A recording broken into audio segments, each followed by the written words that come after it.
Jai Radha Madhav Kunj Bihari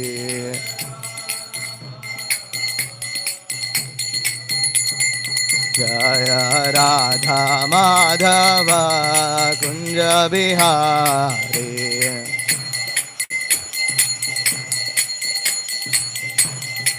Jai Radha Madhav Kunj Bihari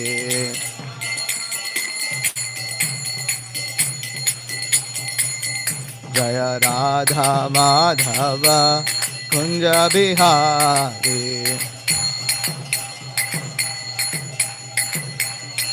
Jai Radha Madhav Kunj Bihari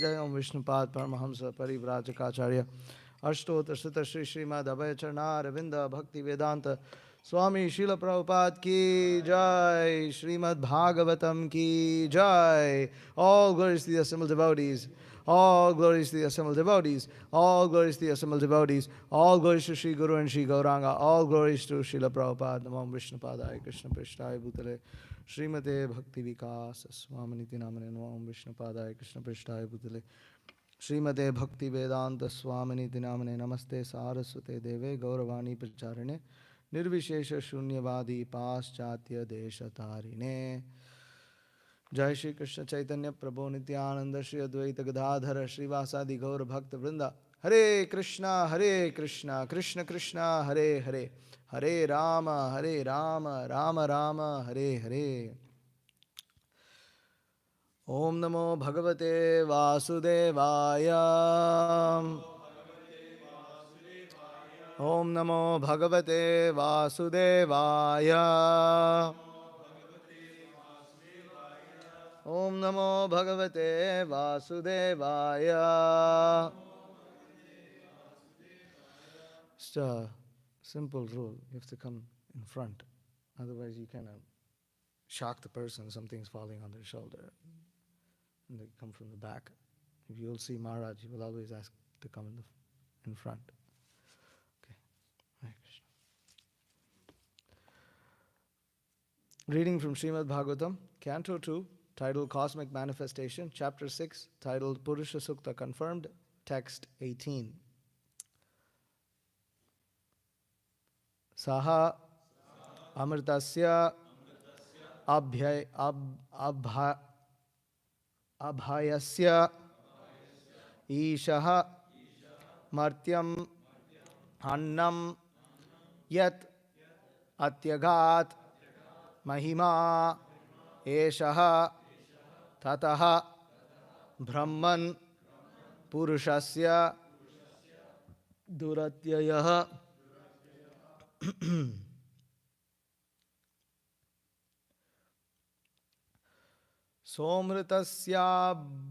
Somritasya Bhayasyesho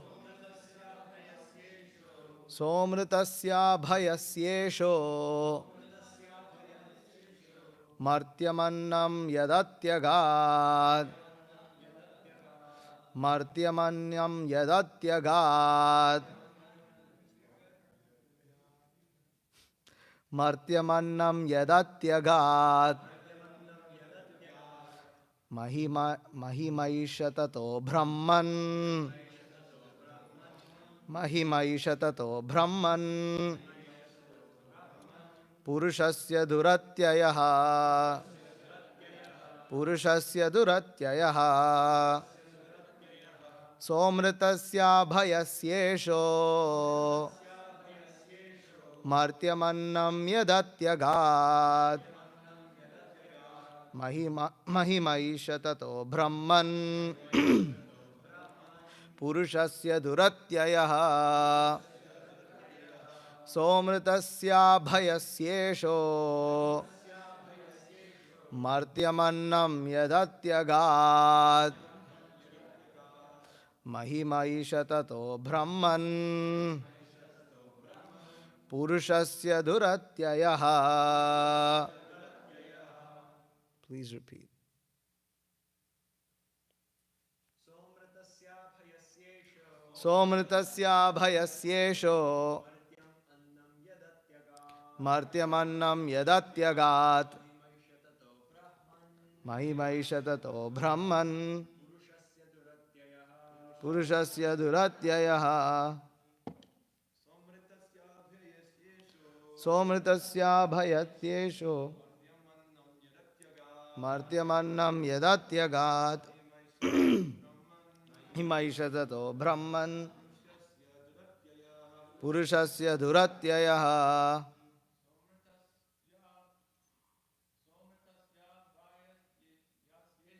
Somritasya bhayasyesho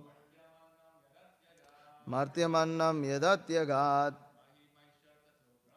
mahimaishatato brahman purushasya duratyayaha. Somritasya bhayasyesho martyamannam yadatyagat mahimaishatato brahman purushasya duratyayaha. Mataji's. Somritasya bhayasyesho martyamannam yadatyagat mahimaishatato brahman purushasya duratyayaha. Somritasya bhayasyesho martyamannam yadatyagat mahimaishatato brahman purushasya duratyayaha. Saha, he, the Lord, amritasya, of fearlessness, ishaha, the controller, martyam, oh, something's up, sorry. No, it's just stuck.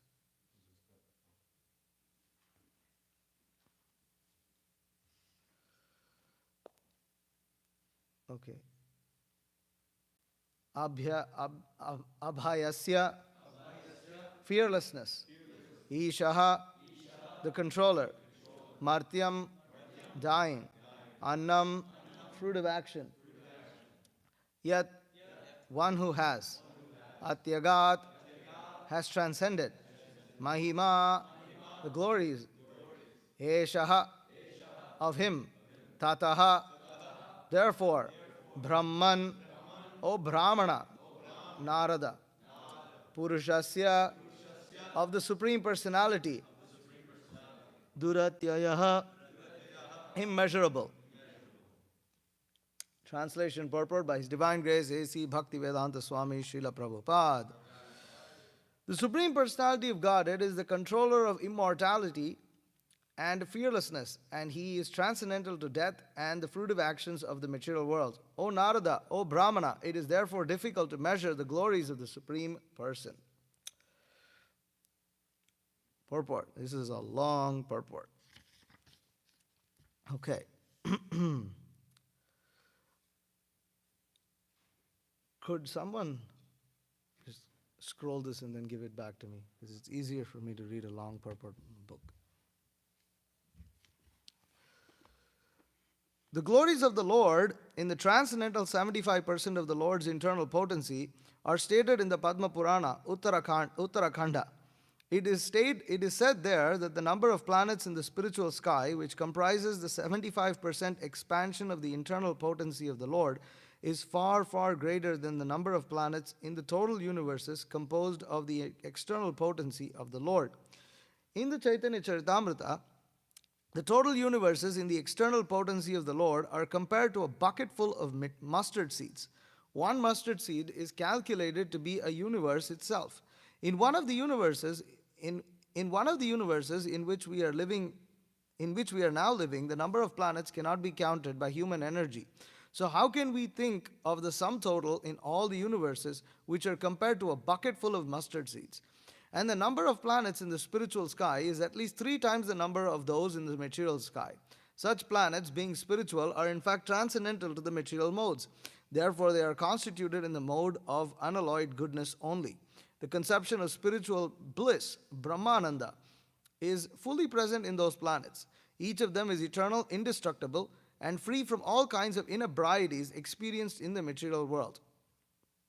Each of them is self illuminating and more powerfully dazzling than, if we can imagine, the total sunshine of millions of mundane suns. The inhabitants of those planets are liberated from birth, death, old age, and diseases and have full knowledge of everything. They are all godly, free from all sorts of material hankerings. They have nothing to do there except to render transcendental loving service to the Supreme Lord Narayana, who is the predominating deity of such Vaikuntha planets. Those liberated souls are engaged incessantly in singing the songs of the Samaveda. Vedai Sanga Pada Kramopanishadair Gayanti Yan Samagaha. All of them are personifications of the 5 Upanishads. I think we reduce the volume. I'm hearing a lot of echo.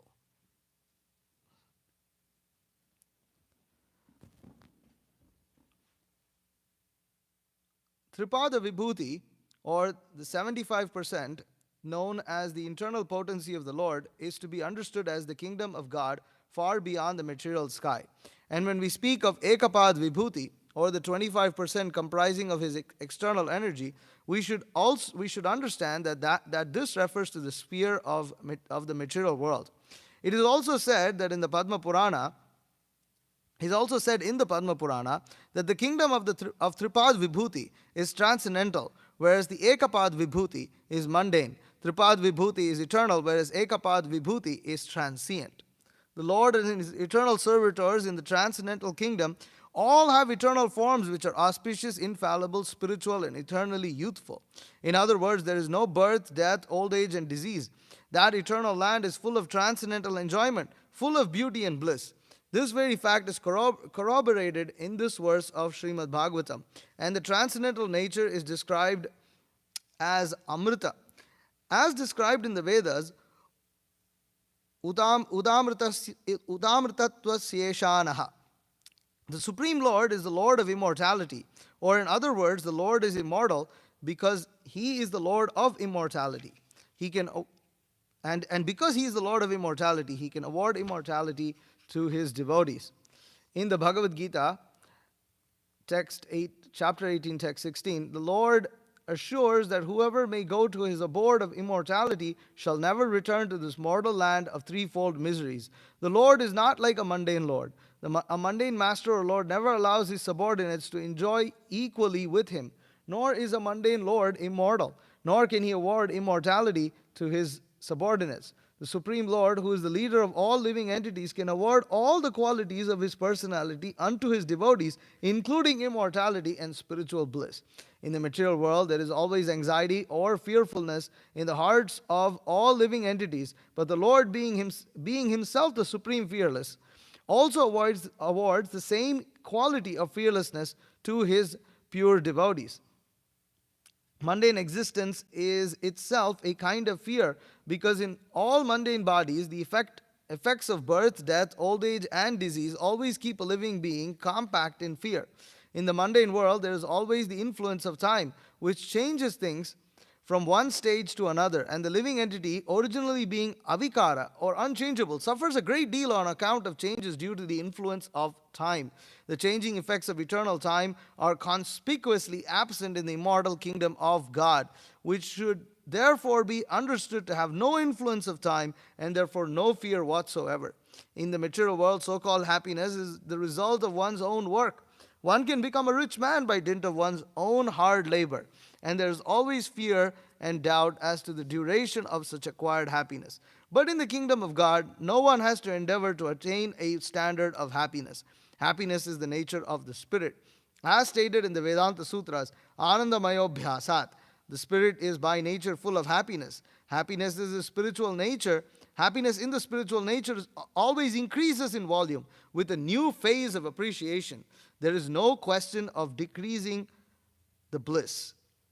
Such unalloyed spiritual bliss is nowhere to be found within the orbit of the material universe, including the Janaloka planets, or for that matter, the Maharloka or Satyaloka planets, because even Lord Brahma is subject to the laws of fruitive actions and the law of birth and death. It is therefore stated here, Duratyayaha, or in other words, spiritual happiness in the eternal kingdom of God cannot be imagined even by the great brahmacharis or sannyasis who are eligible to be promoted to the planets beyond the region of heaven. Or the greatness of the Supreme Lord is so great that it cannot be imagined even by the great brahmacharis or sannyasis.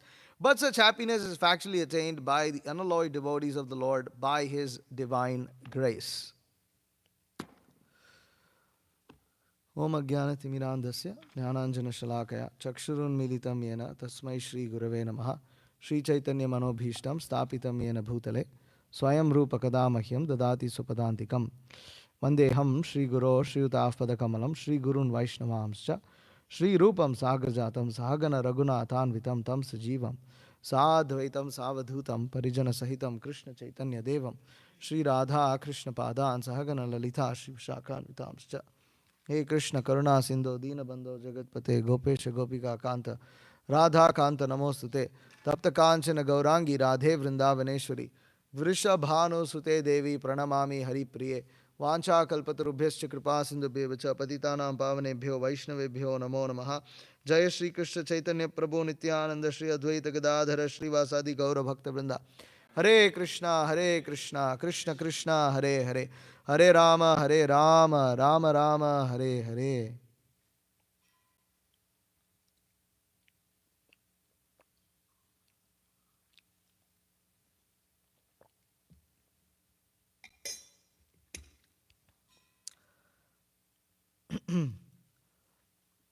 Somritasya bhayasyesho martyamannam yadatyagat mahimaisha tato brahman purushasya duratyayaha. The Supreme Personality of Godhead is the controller of immortality and fearlessness, and He is transcendental to death and the fruitive actions of the material world. O Narada, O Brahmana, it is therefore difficult to measure the glories of the Supreme Person. So, here, Brahma is elaborating on the immortality of the Supreme Lord and connects that immortality with fearlessness, abhayam, abhayasya, as it is said in this verse. So, Srila Prabhupada dedicates most of this purport, almost all of it, pretty much, to explaining and giving a description of the spiritual world. Now, here, this verse, as Srila Prabhupada states in the purport, it is connected to the word in the Yajur Veda that is found in this, not Rig Veda, sorry, it's found in the Rig Veda, Purusha Sukta prayers, because we're reading Purusha Sukta confirmed. As Prabhupada writes here, where's that word? Utamritatva sheshanaha. Can't find it. Yes, there it is. Utamritatva sheshanaha. The Supreme Lord is the Lord of immortality. So this is Purusha Sukta confirmed, and therefore it's being elaborated. Now,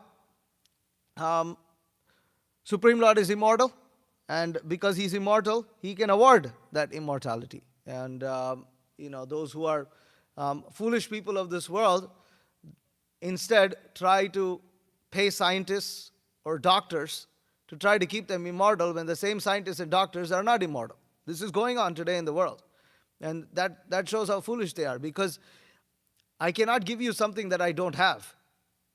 You can ask me for $1 million. I don't have it. You can keep asking me, but it's not going to be any, there's no benefit in doing so. So, but you see that big billionaires who are very rich people, they must be very intelligent to have amassed so much wealth, or have these huge multinational corporations, but still they go and pour millions of their of dollars into scientific research as to how they can avoid becoming old, how they can avoid dying. So this kind of foolish exercise is is done by people who are actually fools. Therefore, they are fools. Because you're going and paying scientists to reverse the process of old age. He himself is subject to old age. How can he reverse? How can he reverse? So, therefore, you see, in Bhagavad Gita, Krishna explains why we have to go to a spiritual master. What's that verse? Tad vidhi pranipatena pariprashnena seveya upadekshenti te jnanam. He can bestow that knowledge upon you. Why? Because he is Tattvadarshinaha, Jnaninas Tattvadarshinaha. That he is a person who has seen the truth. He has attained that platform. He is on the platform of pure devotional service. Therefore, he can bestow that pure devotional service upon us. Otherwise, what is the point? And people do not understand this. They instead think that they can just read from books, or they can just learn this something themselves. But actually, if you want to learn anything with a level of perfection, you have to go to someone who is expert in that. Otherwise, you're not. Because one of the main things you miss is experience. You don't gain experience from reading a book. A book cannot give you experience. A person who is experienced can transfer that experience onto you by telling you about his experience. But a book cannot do that because a book doesn't have experience. And the science of devotional service is a lot more than just some mundane science where even for some mundane subject matter, whether it's science or an art or something like that, experience matters a lot. It matters a lot. For instance, if you want to grow food, you can read all about it.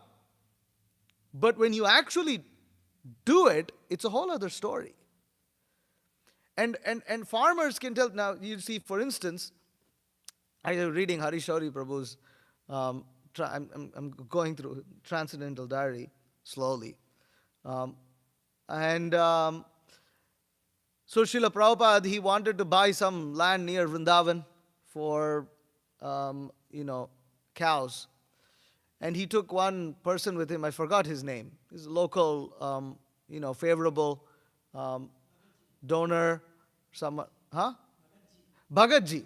Yeah, he took Bhagatji. And so he takes Bhagatji and they go to a land. Srila Prabhupada walks around it, and then after they visit the place, they ask Bhagatji, what do you think of this land? He says, no, Prabhupada, it's not so good. It's full of stones. And Prabhupada said, how do you know? Bhagatji replied, Prabhupada, just like you know everything, all the verses in Bhagavad Gita, Srimad Bhagavatam. Because you are Guru, you are Acharya, you know all of this. Similarly, I am son of farmer, I know. You look at the land, I can tell this land is useless for farming. He didn't dig, he didn't do soil testing, he didn't grow anything, nothing. He just looked at it, he said, this is useless land, finished. That's experience. No amount of book knowledge, you could go, you could speculate, you could try to imitate that, but it's just mere imitation. You could be right or wrong, but a person who's like, for instance, that farmer, he knows. Similarly, Acharyas, pure devotees, they know the science of devotional service. They know the science of devotions. They know how to impart it to others also. And just by, it's true, just devotees, acharyas like Srila Prabhupada and advanced devotees, just by looking at us, just by seeing our behavior, they can understand what platform of devotional service we are on. We can't put a show in front of the spiritual master. You can put a show as much as you like, but we have to understand. It's like, spiritual master is a transcendental person who is in connection with Krishna. Krishna is the all-knowing Supreme Personality of Godhead, Jagat Guru of this world. Spiritual master is in connection with him. Simple farmer can understand whether you are just bluffing or you're actually knowledgeable. You can come and you can talk like a farmer, but he'll know you don't know anything. Simple farmer can understand that. What to speak of spiritual master? So, those who do not understand the principle that to obtain something you have to go to someone who already has it. Now, we are spirit souls, we are eternal, and although we are eternal, we are in this mortal world. And for us to become immortal, we have to connect with someone who is immortal. And the Supreme Personality of Godhead is immortal. Although we are immortal, we have forgotten our position. And we are stuck in this material world. And only the Supreme Personality of Godhead, who is transcendental, who can never become subject to illusion, can remove us from illusion, can take us out of illusion. Why? Because he is never subject to illusion. Therefore, we approach the Supreme Personality of Godhead. Supreme Personality of Godhead, we have to take shelter of Krishna, of course, through the agency of the spiritual master.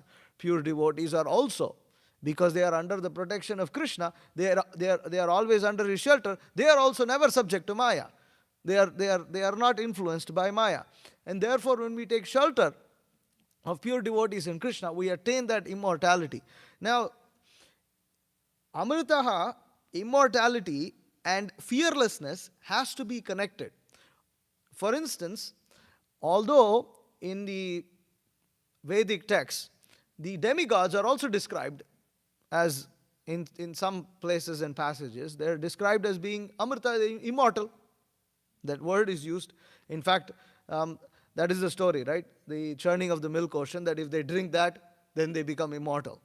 But actually it is not immortal, because that immortality, it is seemingly immortal from our perspective. From our perspective, they look like they live forever. Just like probably to an ant, compared to the lifespan of an ant, it looks like we live forever. But it doesn't mean that we actually live forever. What is the proof? Demigods are not above fear. Demigods are not, they are not in the position of fearlessness. They are afraid of the demons. The demons can come and take their position anytime. And it happens all the time. This is an eternal feature of this material world, where the demons are constantly trying to take over the position of the demigods. And the demigods constantly have to defend themselves. This is just literally, so many stories in the Puranas and even in the Srimad Bhagavatam is basically about the demons taking over the demigods.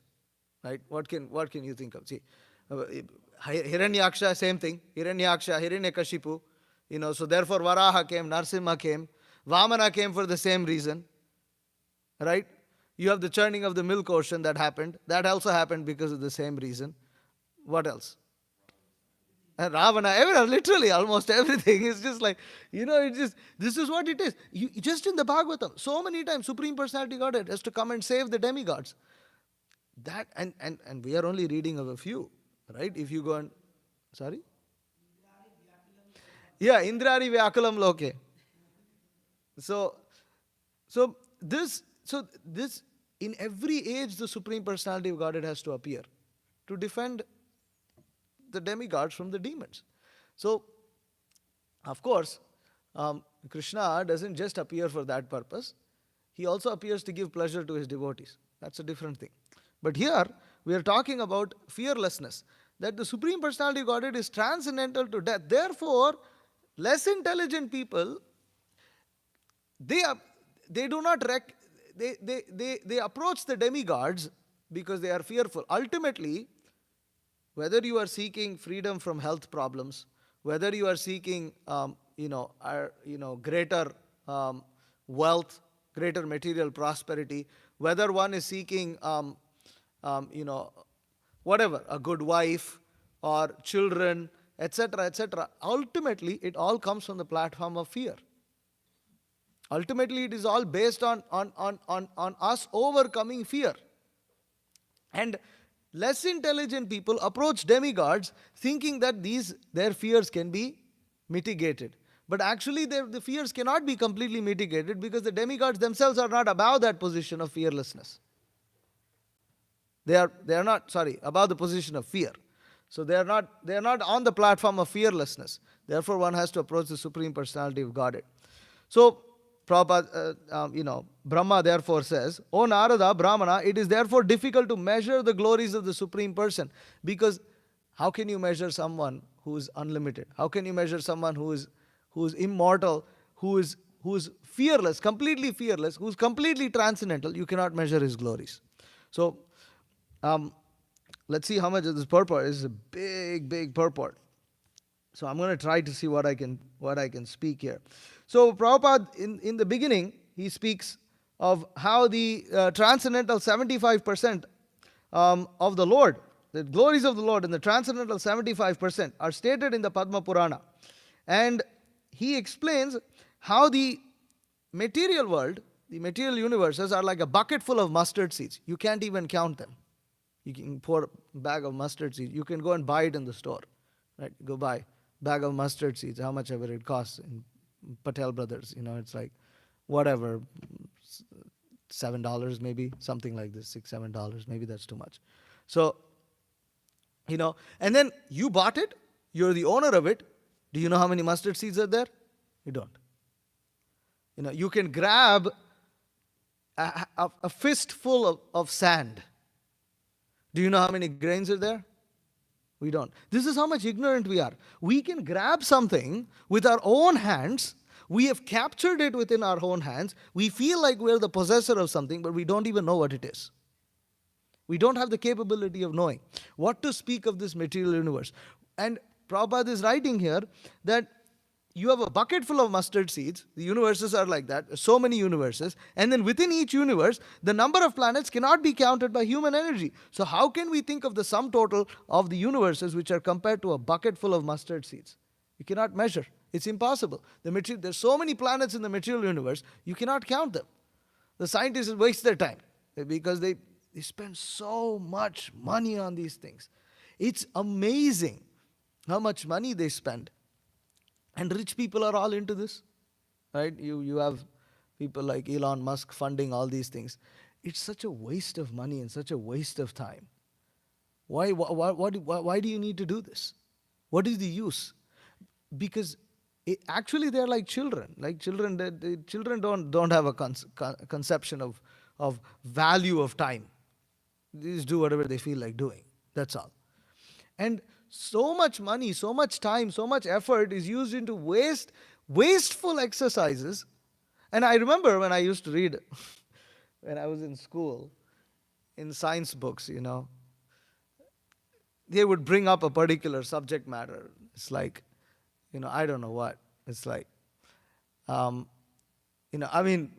then, when we were young, and this apple fell on Newton's head, and then he started thinking about it, and we were thinking, why the hell was he thinking about it? Like, why does he have to think about it? Why do we have to read about it? Why didn't some stone fall on this fellow's head? He wrote some stupid laws, and we have to read it. And the thing is, sure, that's of course childish. There's some use to physical laws and things like that.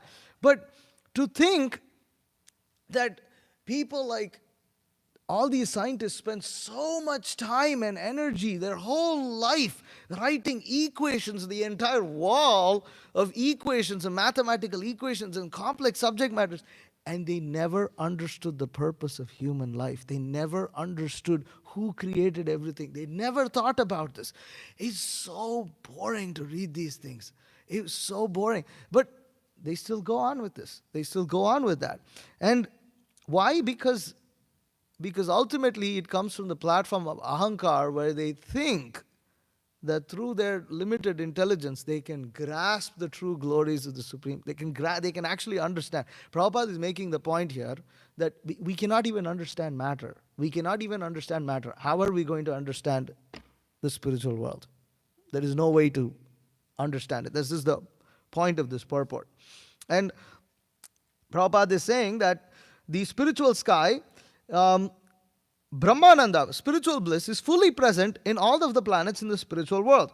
Each of them is eternal, indestructible, and free from all kinds of inebrieties. Each of them is self-illuminating and more powerfully dazzling than, if we can imagine, the total sunshine of millions of mundane suns. So Prabhupada again, he puts here within parentheses, he says, if we can imagine,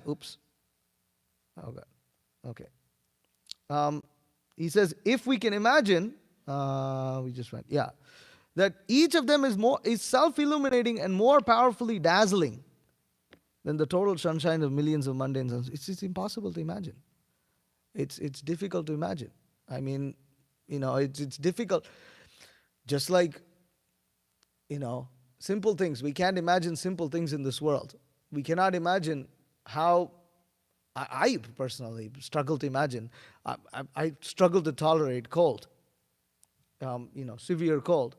So I struggle to imagine how there are people like Eskimos and other people who live the different tribes and races that live up in northern Canada.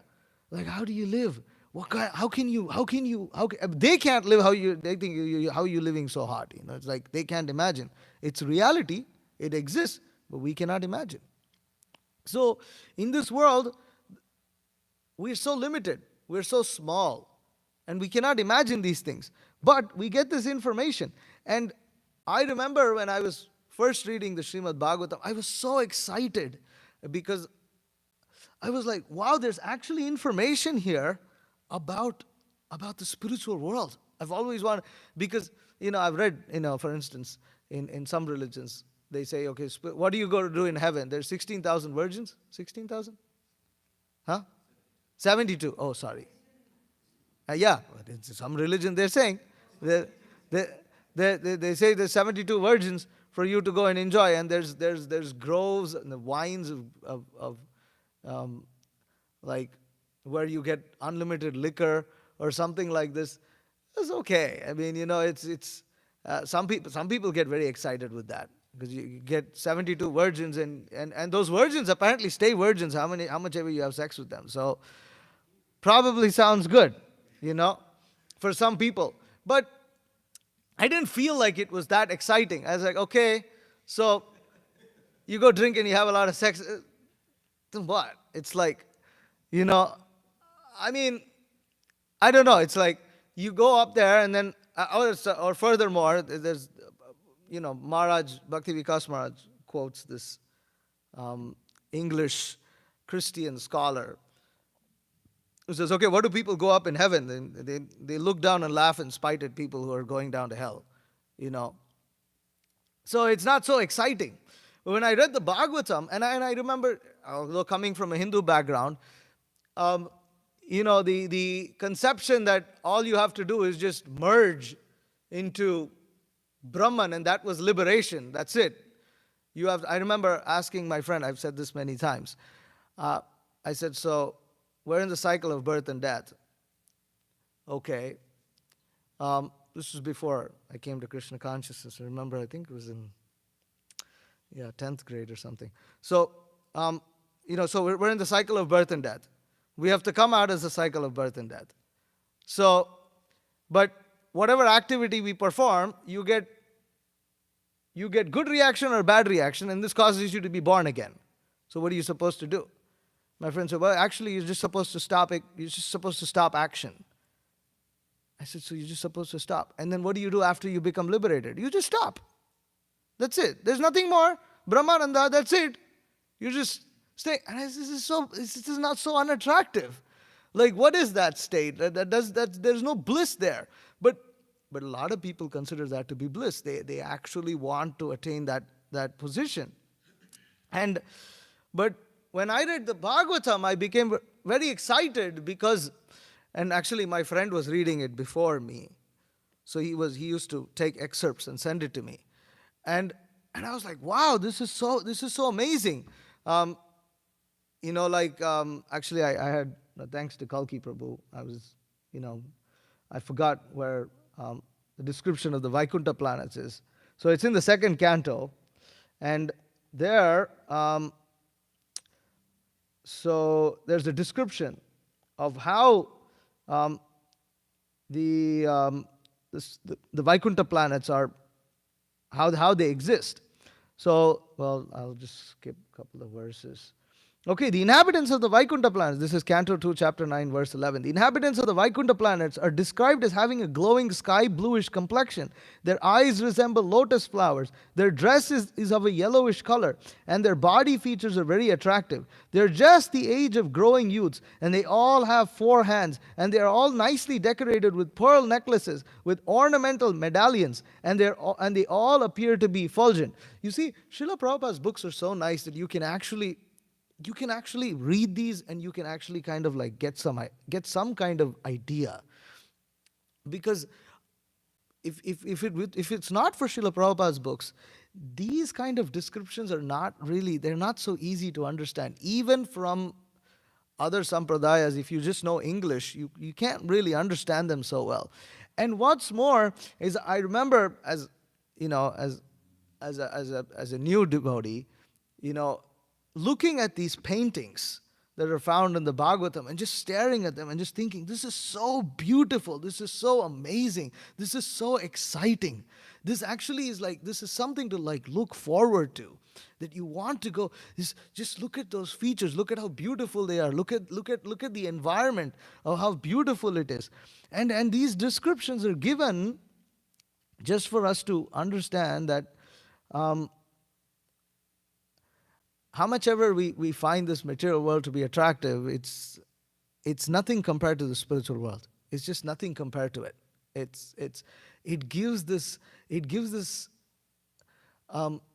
sense of hope, sense, and just by reading it, you can almost see that ever freshness that's found in these descriptions. And here, so continuing the description here, some of them are effulgent like coral and diamonds in complexion, and have garlands on their heads, blooming like lotus flowers, and some wear earrings. The Vaikuntha planets are also surrounded by various airplanes, all glowing and brilliantly situated. These airplanes belong to the great Mahatmas or devotees of the Lord. The ladies are as beautiful as lightning because of their celestial complexions, and all of these together appear just like the sky decorated with both clouds and lightning. The goddess of fortune in her transcendental form is engaged in the loving service of the Lord's lotus feet, and being moved by the black bees, followers of spring, she is not only engaged in variegated pleasure service to the Lord along with her constant companions, but she is also engaged in singing the glories of the Lord's activities. Now, even in the Christian tradition, you have that angel sings God's glories. But what are the glories? You have no conception of those glories. But by Krishna's mercy, by Prabhupada's mercy, we have these descriptions. We have them in the Bhagavatam. And what's more, if you just read Krishna book, it's just so much nectar. It is just so amazing that you can actually see, you can actually get an idea of Krishna's pastimes, and it's so unlimited. It's so, because if you just think, okay, they're just singing glories of God, and if you think that that's not very exciting, but actually there are many, many pastimes. There's many things going on. Prabhupada describes here in this purport, towards the end, he says that, let me see here. Okay, so he says that the changing effects of eternal time are conspicuously absent in the immortal kingdom of God, which should therefore be understood to have no influence of time and therefore no fear whatsoever. Okay, does that mean that in the spiritual world everything is just stagnant, there is nothing going on? Prabhupada clarifies that later. He says happiness in the spiritual world always increases in volume with a new phase of appreciation. So there's a new phase of appreciation that comes all the time. And this is not something theoretical. If we are constantly reading Prabhupada's books, you will have new phases of appreciation for what is written in them. We can access this right now. This minute, this is accessible to us. It is not something that will be accessed by us when we go to the spiritual world. No, we are given that access through the Srimad Bhagavatam. We are given that access through Srila Prabhupada's books. It is never, and you know what? It is not just with and the Supreme Lord here, again, Prabhupada, he makes this, he says here, the Lord is not like a mundane Lord. A mundane master or Lord never allows his subordinates to enjoy equally with him, nor is a mundane Lord immortal, nor can he award immortality to his subordinates. The Supreme Lord, who is the leader of all living entities, can award all qualities of his personality unto his devotees, including immortality and spiritual bliss. Therefore, just think about it. Even when we read about Srila Prabhupada's pastimes, as you hear memories of Prabhupada, or you read different books of Srila Prabhupada, there's a new phase of appreciation every single time. It's just amazing. There's just no end to Srila Prabhupada's glories. There's no end to the glories of pure devotees. There's not just Srila Prabhupada. Rupa Goswami is the same thing. Narada Muni is the same thing. These are all pure devotees. Every time you read Kunti Maharani's prayers, you get new appreciation for Kunti Maharani. It's the same set of prayers. It's like, wow, what a personality. Because why? Because Supreme Personality of Godhead has invested His qualities, has empowered His pure devotees. He's given the same qualities that He has. What is the proof that we can also become like that? Two. One is Supreme Personality of Godhead does not suffer, does not have anxiety, depression, and all these kind of things like we do. He does not have a disturbed mind. He is not influenced by the modes of passion and ignorance and things like that. Therefore, it is possible for us to obtain that by the mercy of the Supreme Personality of Godhead. Second, He also proves it by giving it to His pure devotees. His pure devotees are on that platform. They are living entities. They are living entities. They are not Krishna. They are living entities. They are Jiva Tattva. But they are practically on the level of the Supreme Personality of Godhead. Therefore, we sing in the morning every day. Sakshad dharitvena samasta shastre uktastatava bhav yate eva sadhi. Can you believe it? Just see. I sing it every day and I'm like stuck. So, uktastatha bhav yate eva sadhi. So, He is Sakshadhari. Sakshadharitvena. He should be worshipped like the Supreme Personality of God because He is endowed with the same potencies. Of course, He will always regard Himself as the servant of the Supreme Personality of Godhead. That is the point. That in the mundane world, the foolish living entities have no qualities of the Supreme Personality of Godhead. They are not immortal, they are not fearless, yet they act as if they are immortal. Right? Everybody is acting as if they are not going to die, including us. We act as if we are not going to die. Therefore, we are not serious about practicing Krishna consciousness. Right? We are still trying to maintain our material desires and things like that. We act as if we play. Sometimes we act as if we are immortal. But actually the fact is we are full of fear. That we cannot hide. That we cannot hide. We can put a show. We can put a show. Right? Just like, in one country, there was a mutiny. There was almost going to be some kind of a civil war, but then they avoided. Now, what would any normal leader do? They're going to start consolidating power. Right? But, consolidate power, he thinks he's very strong, he's very powerful, And so many people have done that. But ultimately, why are you consolidating power? Because you're full of fear. Hiranyakashipu, he thought he was above fear. But he got scared of his son. His own son. Because he couldn't do anything to him. He got scared. And he could not hide that fear. It was driving him crazy. He could not hide that. Although he was the controller of the entire universe, although he had all the demigods under his thumb, in fact, he fired all of the demigods. He did all of the job himself. He didn't even engage the demigods. Alright? Hiranyakashipu was so powerful. When he came as Ravana, he allowed the demigods to be there, but they had to follow his instructions. But as Hiranyakashipu, he just fired all of them. He said, useless fellows, I don't want you, I don't need you, I don't want you. I'm going to do all of your work myself. Single person, even the demigods cannot imagine doing this. Right? Even the demigods, even Brahma doesn't do that. He might be capable, but he doesn't do it. Hiranyakashipu did all of the demigods. Shastras describe the 33 crore. What is 33 crore in 3.3 million? No. 330 million? 30 million. 33 million? No, it's not 33 million. So 33 crore?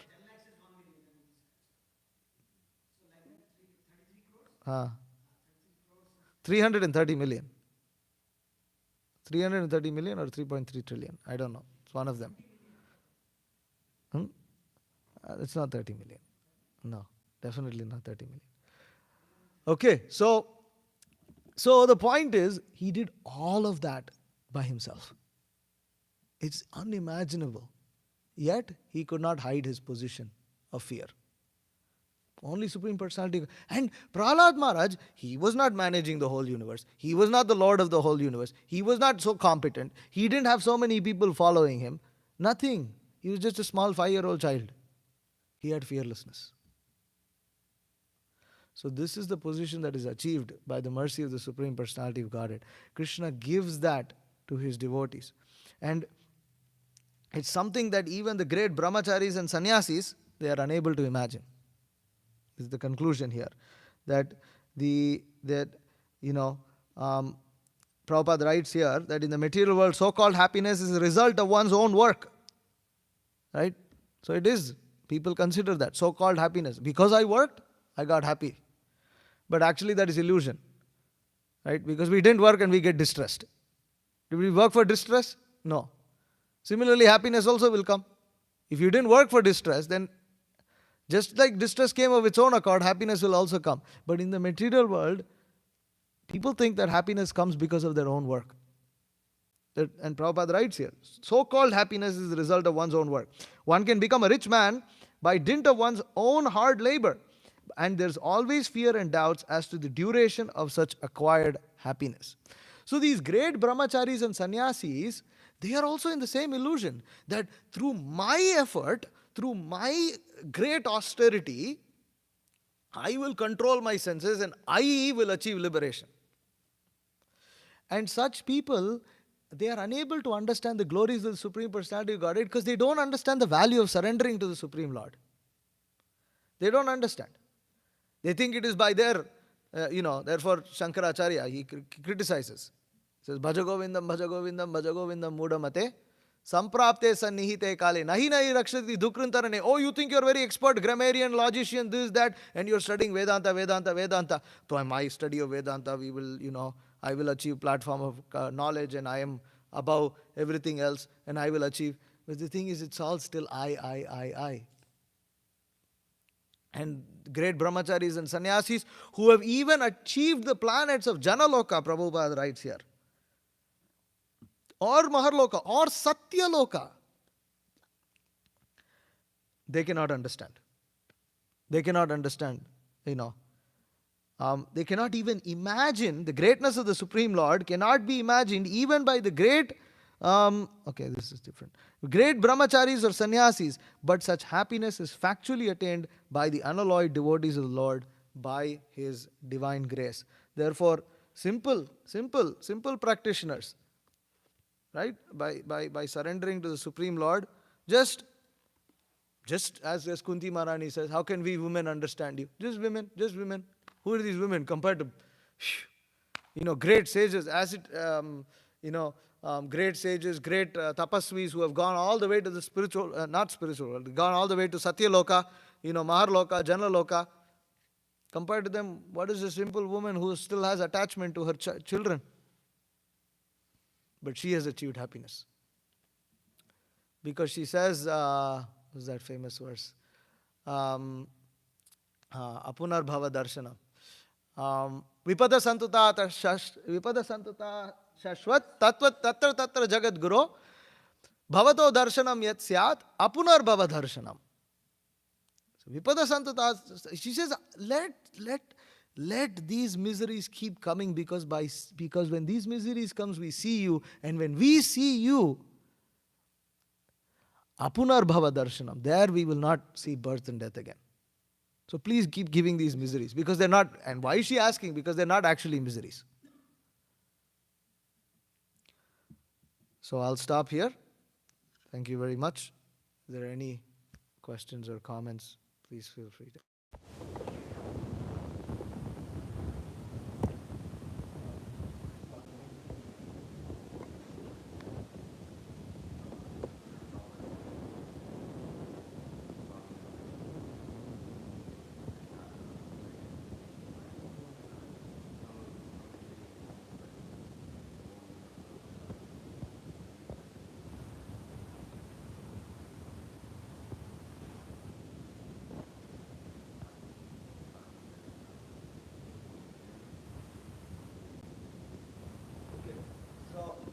Prabhupada says that a devotee becomes fearless by surrendering unto Krishna.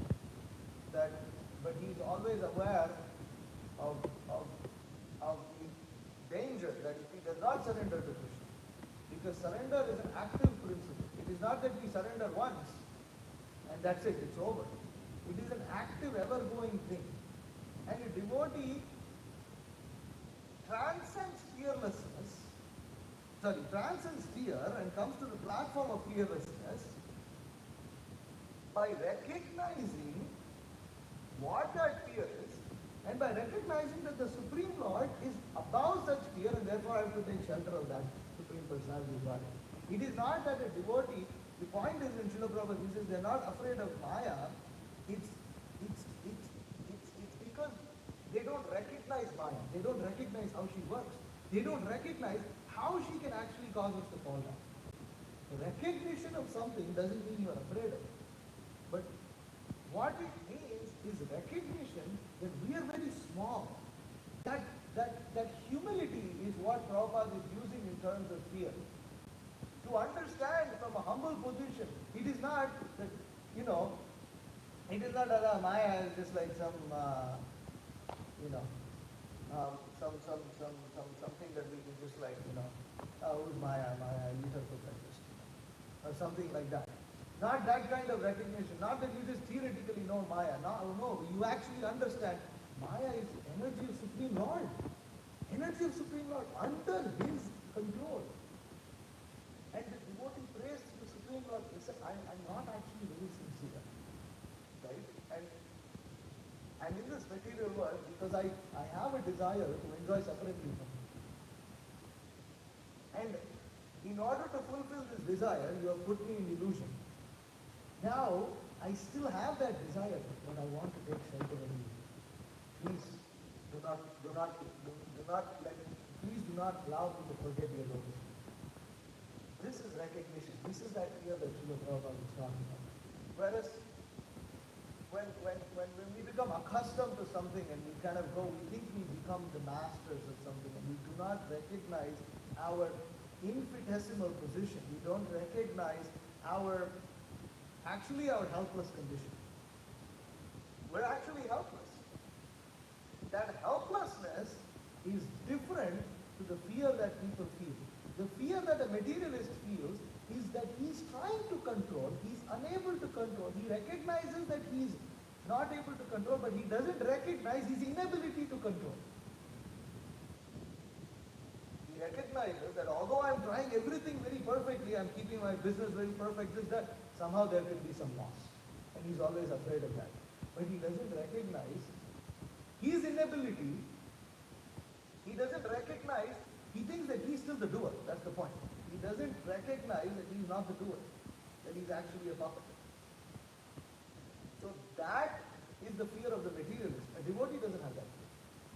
A devotee is not thinking he's the doer. But a devotee recognizing that I have this problem. And just like Kunti Maharani, she says, I'm attached to my children. She's not actually attached. But she says she's attached. He recognizes that. There's a memory of Srila Prabhupada like this. And the devotee is like, Prabhupada, what are you praying? So anyway, Prabhupada said, what is that last time? I'm not.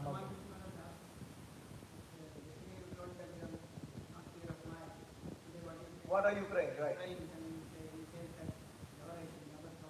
I should never fall down. And then Prabhupada, the conclusion is that Prabhupada will never fall down because he's praying that he will never fall down. That's the point.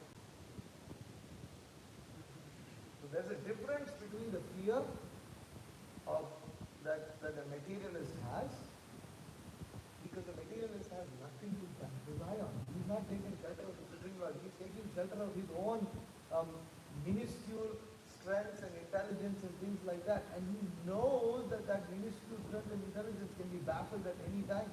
But he has nowhere else to take shelter. Then he takes shelter of other material things such as family, wife, children, power, prestige, wealth. All these are fleeting things, therefore his fear never goes away. Devotee takes shelter of Krishna. And Prabhupada is referring to this. The point is that, out of Out of habit, we get to forget. We forget that we are still susceptible to illusion. That fear we don't have. Is that okay? Anything else?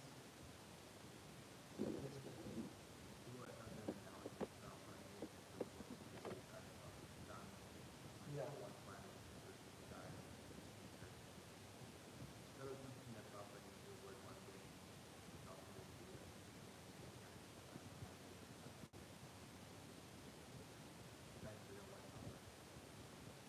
Because it's in the material world. The potency of the sun comes from Krishna, and that brilliance. The point is, Krishna says in Bhagavad Gita, when he concludes all of that, he says, Yat yat vibhuti mat sattvam srimat urjitam evava tattat evava gatsatvam mama tejom sa sambhavam. That if Krishna says, I've stated so many things, but there are so many other things in this world, and anything that is urjitam, that is considered to be very great in this world, that is considered to be of great value, understand that to be simply a spark of my splendor, simply just a fragment of my greatness and opulence. So, we know that we recognize the sun's brilliance and the rays and everything to be Krishna's potency, but yet it is his inferior potency. It is matter, ultimately. Right? Sun's rays are matter. Sun is matter, sun's rays are matter, everything is matter. Matter is so wonderful, but that's also Krishna. But this is just insignificant opulence, so mundane. This you consider so great, you have no clue. Krishna's internal potency is so much wonderful. That's what Prabhupada, the whole purport is dedicated to that. It's 3 fourths. Kripad Vibhuti is so much greater than this Ekapad Vibhuti, therefore mundane.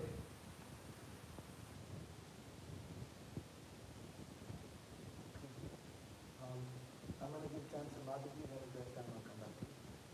Yes?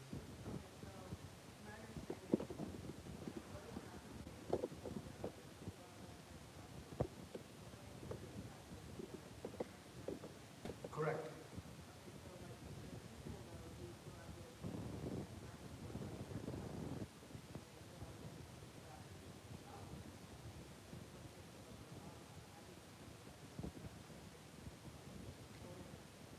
See, these people, they don't understand. What's that word? Shishtachar. Shishtachar, they don't understand tradition. They don't understand that never, ever, in the history of any sampradaya, any devotional service, you just take shelter of a previous acharya and you don't accept any representative of the sampradaya right now, and you don't take diksha from them. It is just not, it is not now. You know, this is just, it doesn't exist. And Srila Prabhupada isn't saying that either in any of his purports. He never indicates this. Those people who say, I cannot find a bona fide spiritual master, that's also another nonsense. Because bona fide spiritual master is there. Krishna's system is perfect. From the time of creation up till now, there have been bona fide spiritual masters all the time. Now suddenly somehow there are no more bona fide spiritual masters. Suddenly, again, no, we are in a very special age, it's very degraded. Do you think because you are in it, therefore it is special? Nothing is special, nothing is new under the sun. Because so many Kali Yugas have gone, so many things have gone. Krishna's system is perfect. We have no capability of understanding this. The point is to seek out a bona fide spiritual master, but for that one should understand the science of devotional service. That they think, oh no, I will only accept a spiritual master. Srila Prabhupada, he opened 108 temples, but there's nobody who opened 108 temples today, therefore I don't want to take shelter of him, or some stupid reason like this. If this is not what Krishna is saying. He never says in Bhagavad Gita, you take shelter of someone who has opened 108 temples. I'm giving it. There are so many reasons that people have. for wanting to take shelter of Prabhupada. One reason is that, well, there's no fear that Prabhupada will fall down because Prabhupada is, he's passed away. As a living guru, he may fall. Right? Nonsense. Anyways, the point is, why Prabhupada? Go to Rupa Goswami. Rupa Goswami, he's, if you ask Prabhupada, Prabhupada will say that he's actually, Rupa Goswami is so much higher than me. Go to Krishna. Why Brahma is there, Narada is there. Actually, they're still living, by the way. Brahma is there, Narada is there. Why not go to them? Why Prabhupada? In nonsense theory, it never happens. In no sampradaya. See, actually, again, they don't understand tradition. You see, for instance, in the Sri Vaishnava sampradaya, the culture and tradition is everybody will say, Ari and Ramanuja Dasa. Everyone will say, I'm Ramanuja Das, I'm servant of Ramanuja. Everybody considers themselves to be servant of Ramanujacharya. But still, there is the current guru that you have to take shelter. Current guru will also say, you have to follow Ramanuja. So this is not something new. Even in the Madhva Sampradaya it is there. And in our Sampradaya, at least here, in our current day and age, we follow Prabhupada. So it is not that we cannot become followers of Prabhupada, but to say that you cannot find a bona fide spiritual master, this indicates a lack of understanding of the science of devotional service. What are the qualifications of a spiritual master? These things have to be discussed. And also, Alena Parichayate, you also see by result. You see the disciples of that spiritual master. You see, are they doing what Prabhupada is asking to be done? And then you go see those who have taken shelter of Prabhupada. Show me, okay, so all this philosophy of Ritvikism, where are the Ritviks preaching to the Americans? Where are they? They talk so much. They talk like anything. They have so many things to say. Do something. Do something. The only Ritviks who are preaching in America who are quote unquote successful, it's of the Indians, by the Indians, for the Indians, wherever they exist. And they do it because what they have done is they've Hinduized, I'll say, famous retreat from Bangalore. He's just opened a temple up in Boston yesterday. And but there's so many things that he's doing that Prabhupada never approved of. But they call themselves Prabhupada disciples. And you get initiated. It's very funny. You go up to them and who's disciple? I see the Prabhupada. It's really funny. I mean, it's like, you're not disciple of Prabhupada. Sorry. No.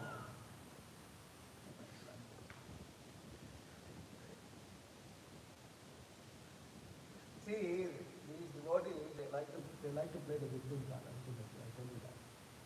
They like to play the victim card, hide behind a screen of being the victim, and therefore avoid surrender. That's it. Now you can blame everything else, right? You can blame the GDCs, you can blame all the fallen gurus, you can blame the child abusers, you can blame all this for your lack of sincerity in devotional service. Why you're not able to do anything for Prabhupada? They ruined the temple, they did that. What about you?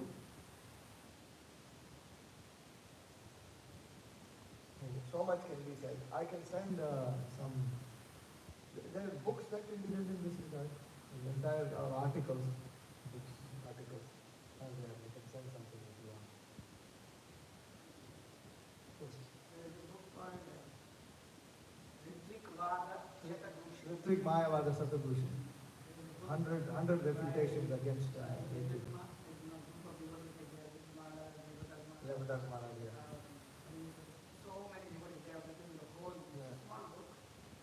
Pretty solid refutation. Yes, Nadi. This is only the last one.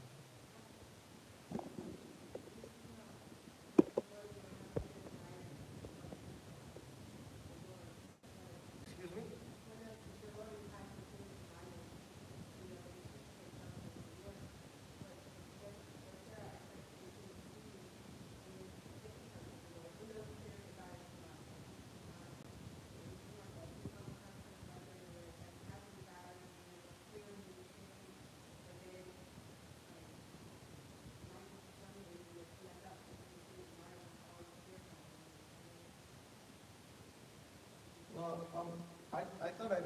saying that those who have material desires seek shelter of demigod.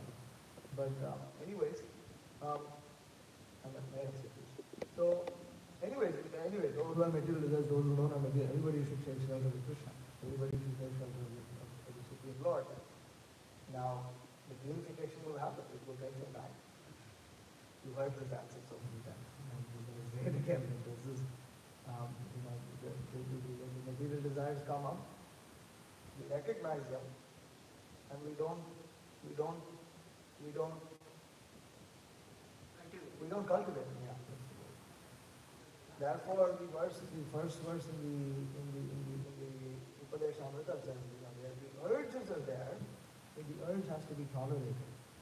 That's the words, right? It's not that the urge will not come.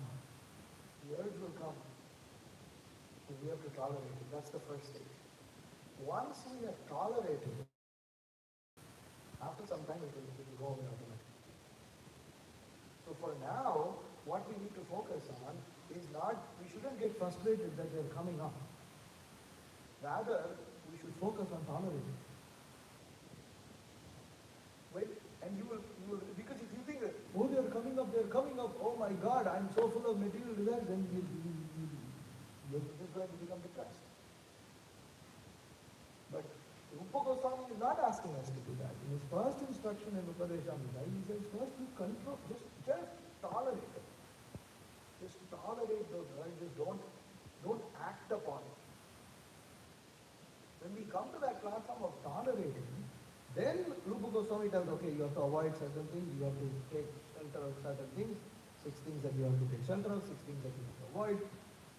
And when we do that, gradually it will go away. So, this we can have in our own experience also, we can see once we tolerate something for some time, after some time it doesn't bother us. Because it's been tolerated. So, ultimately, the solution is to chant Hare Krishna and tolerate. Pray to Krishna to have the strength to tolerate.